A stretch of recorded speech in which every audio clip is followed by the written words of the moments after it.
So, today we're diving into something huge. We're looking at a landmark decision by India's Supreme Court that takes a simple biological reality and transforms it into a fundamental human right. And let me tell you, this isn't just about a new policy, it's about dignity, it's about education, and it's about the future for millions of girls. So, let's start with a really important question. Why? Why are millions of girls across India forced to miss school every single month? I mean, it's a situation with absolutely devastating consequences, forcing them to choose between their dignity and their future. But the thing is, it's not a choice at all. It's about a lack of access to the most basic facilities. Well, for decades, something completely natural was treated like a social problem, something to be hidden. But now, for the first time, the highest court in the land has stepped in. And they didn't come with a suggestion, they came with a constitutional command. This isn't just some new guideline.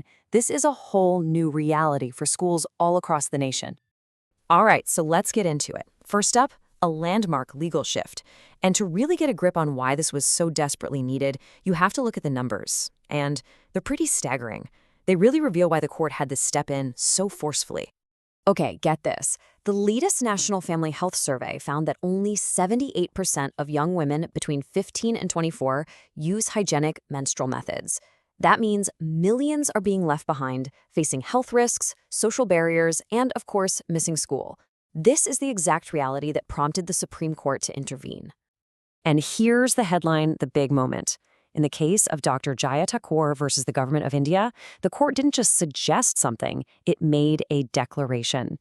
Menstrual health is now an inseparable part of Article 21 of the Constitution, the fundamental right to life. This just elevates the whole issue from a simple welfare concern to a non-negotiable right. Okay, so a big ruling is one thing, but what does it actually mean for schools, on the ground? Well, the court got super specific, turning these abstract rights into concrete, undeniable obligations. The court basically laid out 4 non-negotiable pillars of action. First up, mandatory infrastructure. We're talking clean, safe, accessible toilets for everyone. Second, free and eco-friendly sanitary products for every single girl from class 6 onwards. Third, dedicated support systems, things like MHM corners with emergency supplies. And finally, safe and hygienic disposal systems in every school. It's a truly comprehensive vision. And you might be wondering, what happens if schools don't follow these rules? Are there any teeth to this? Oh yeah, the court added serious consequences. Private schools that don't comply could literally lose their license to operate, and government bodies will be held directly accountable. No more excuses. So how did the court even get here? What was the legal thinking behind such a massive decision? Let's dig into the constitutional foundation they built this whole thing on. It all comes down to this, Article 21. This is the big one in the Indian Constitution. It guarantees the right to a life with human dignity. And the court made it clear that this isn't just about breathing and staying alive. It's about living a life of value, of self-respect.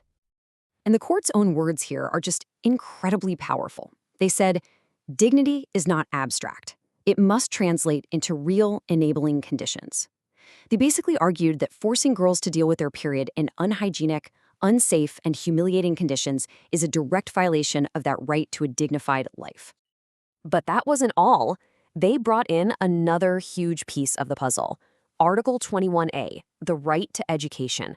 The court drew a straight, undeniable line between menstrual health and a girl's ability to even walk into a classroom.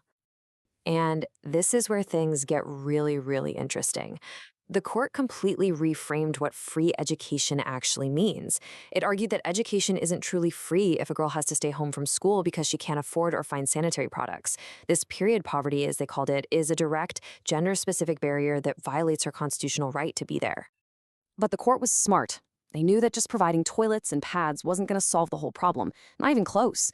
You have to go deeper, to the root of it all, and dismantle the social stigma that fuels this entire crisis.